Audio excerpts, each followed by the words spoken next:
A Smart School trabalha com o princípio da integração, a integração entre vida pessoal e vida profissional, e não a distinção.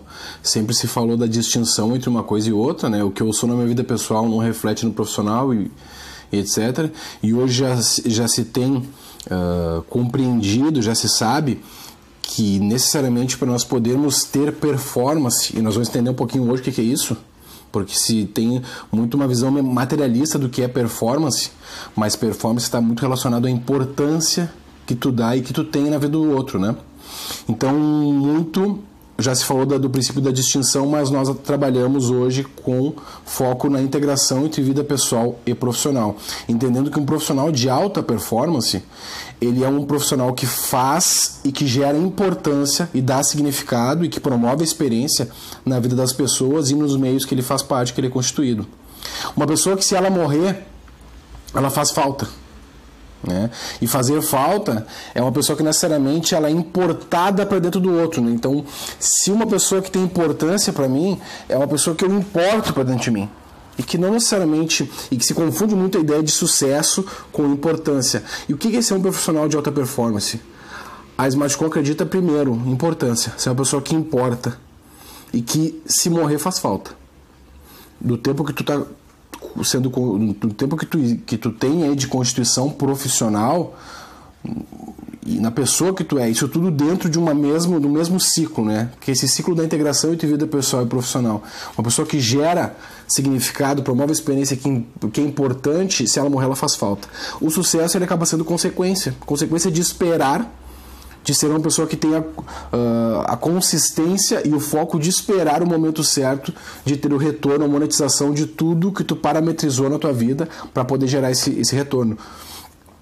Isso é alta performance. O problema é que as pessoas hoje, nós de maneira geral, a gente não está disposto, a gente não tem tempo mais, não tem paciência para esperar, porque nós estamos imergidos dentro de um contexto onde a maneira como a gente trata, principalmente a nossa afetividade, é a partir de um estímulo de curto e médio prazo. Ou seja, uma ação que eu faço agora, ela tem que ter um retorno de médio a curto prazo. Porque se não tiver, não tem sentido. Então, não tendo sentido, eu não continuo.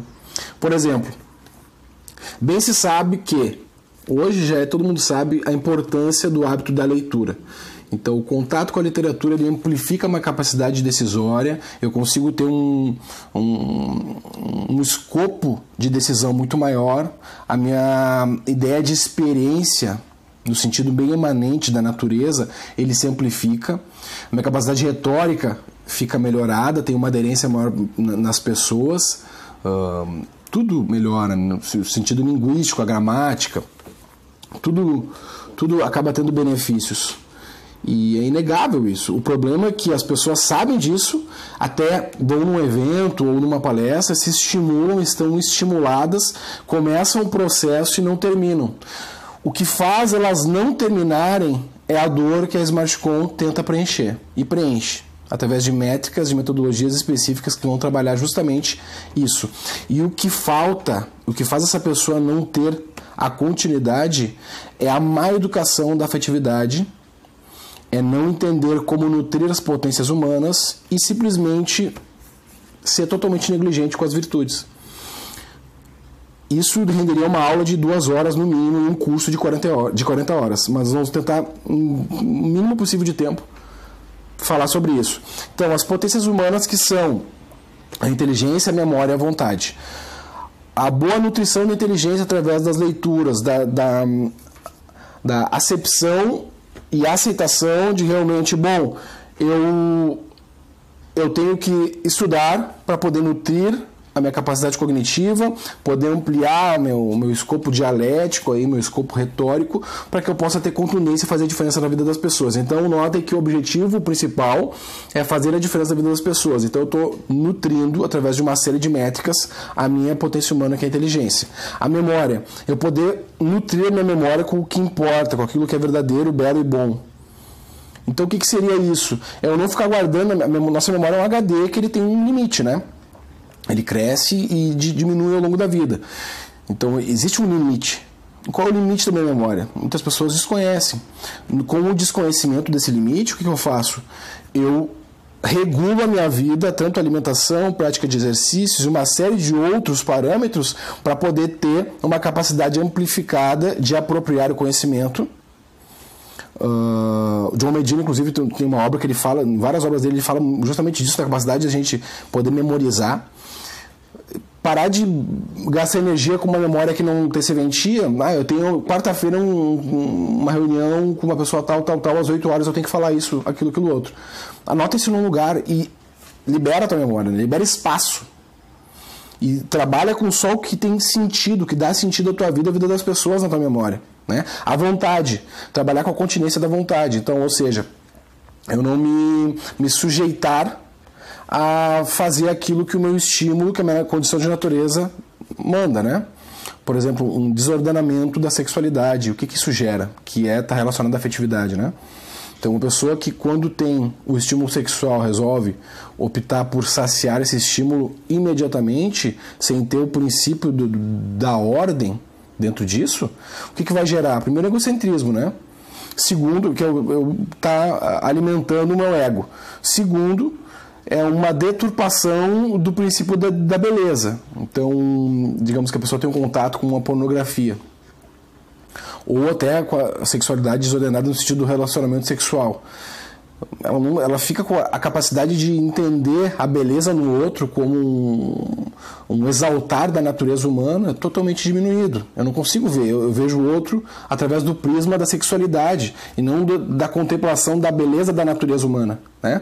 Então, notem, não sabendo trabalhar as potências humanas, isso não desencadeia em virtudes. Quais são as virtudes? A prudência, a justiça, a fortaleza, o autodomínio. Mas isso é papinho furado, tem que ser uma pessoa competente. A competência vem depois, gente. Competência vem depois. Por exemplo, o que faz uma pessoa ser resiliente? Uma pessoa resiliente é aquela pessoa que tem a capacidade de superar as adversidades no momento hostil. Vamos botar assim, existem várias definições, né? Mas para isso, para poder identificar, superar as adversidades, eu tenho que ter o bom senso, que é estabelecer aquilo, o que é bom e o que é ruim. Prudência. Eu tenho que dar ao outro aquilo que é o melhor de mim. Justiça. Eu tenho que ser uma pessoa resoluta de poder enfrentar as dificuldades e entender que essas dificuldades elas são um suporte para poder estar numa posição melhor. Elas não são um fim, elas são um meio. Fortaleza. Eu saber até onde eu posso ir, quais são os limites da minha personalidade. Autodomínio, temperança. Então eu tenho que saber desenvolver isso para poder ter essas consequências que hoje em dia se fala muito, que é a capacidade de ter inteligência emocional, ser uma pessoa proativa, ser uma pessoa resiliente, ter uma boa comunicação. A boa comunicação, por exemplo, hoje existe uma compreensão totalmente errada do que seria a competência da comunicação, né?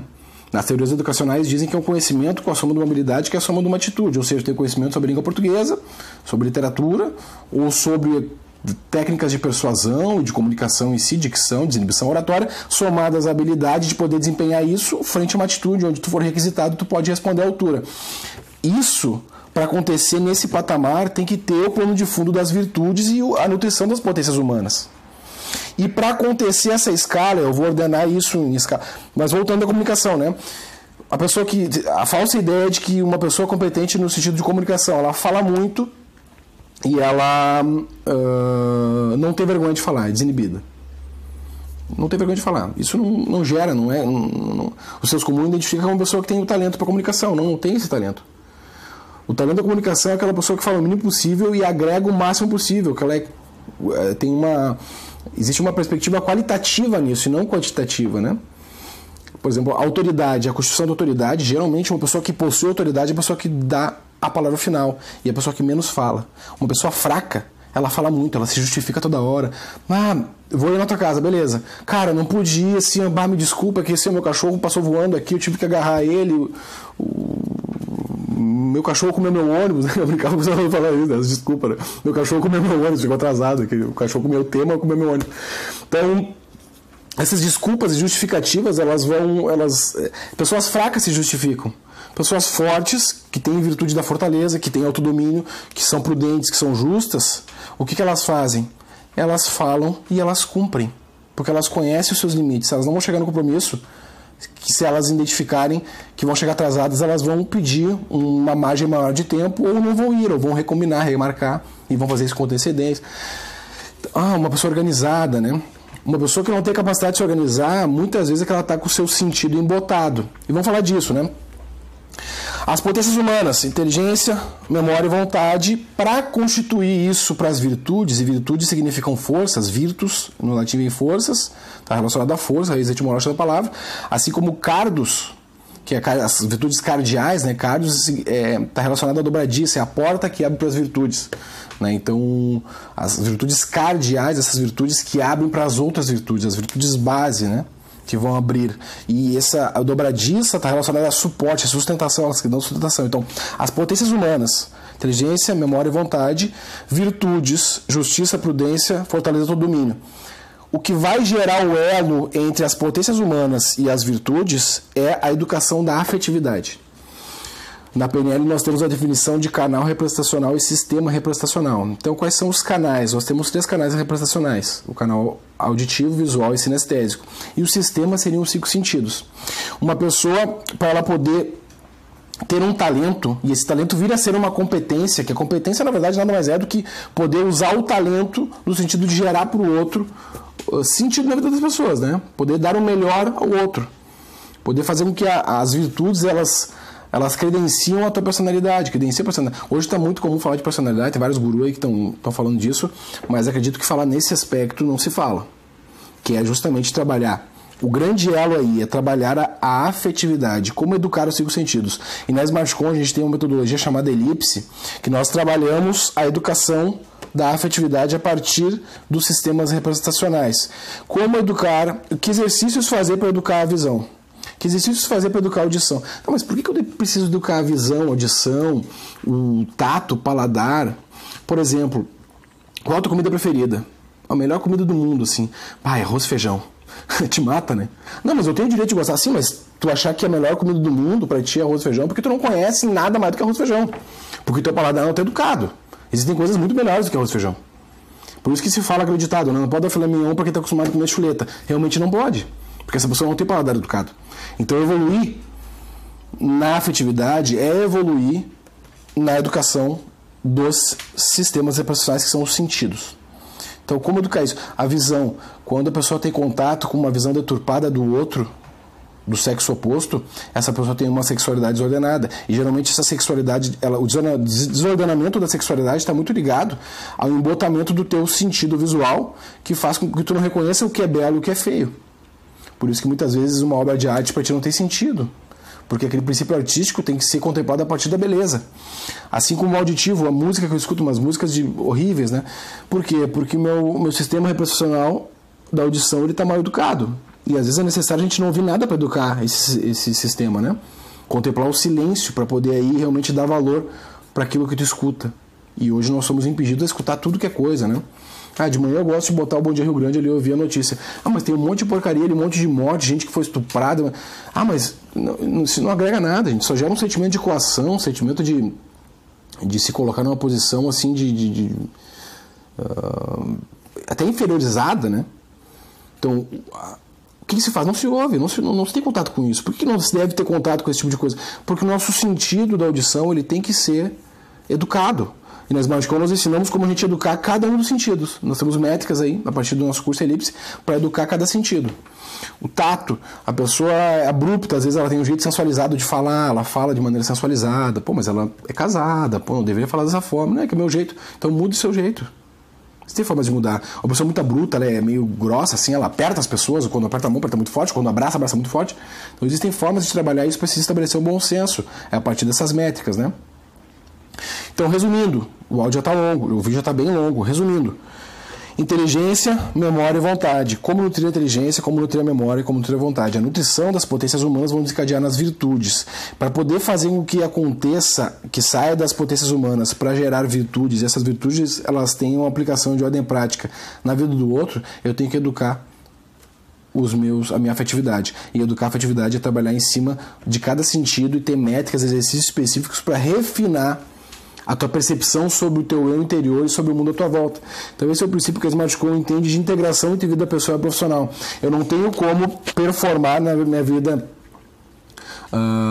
profissional se eu não tiver a educação da minha afetividade, né? Porque isso vai ser disfuncional. Tu pode performar na tua vida profissional sem isso? Pode, mas isso vai ruir. Para se ter uma constância e suportar estar focado e ter a continência de suportar o tempo que exige para que eu realmente tenha alta performance, que é ser uma pessoa importante, e se ela vir a ser rica, isso vai ser uma consequência ou não, vai do teu estilo de vida, porque o mais importante hoje é nós sermos importantes na vida das pessoas, né? Esse é o princípio fundamental, eu me importar dentro do outro, certo? Um grande abraço a todos.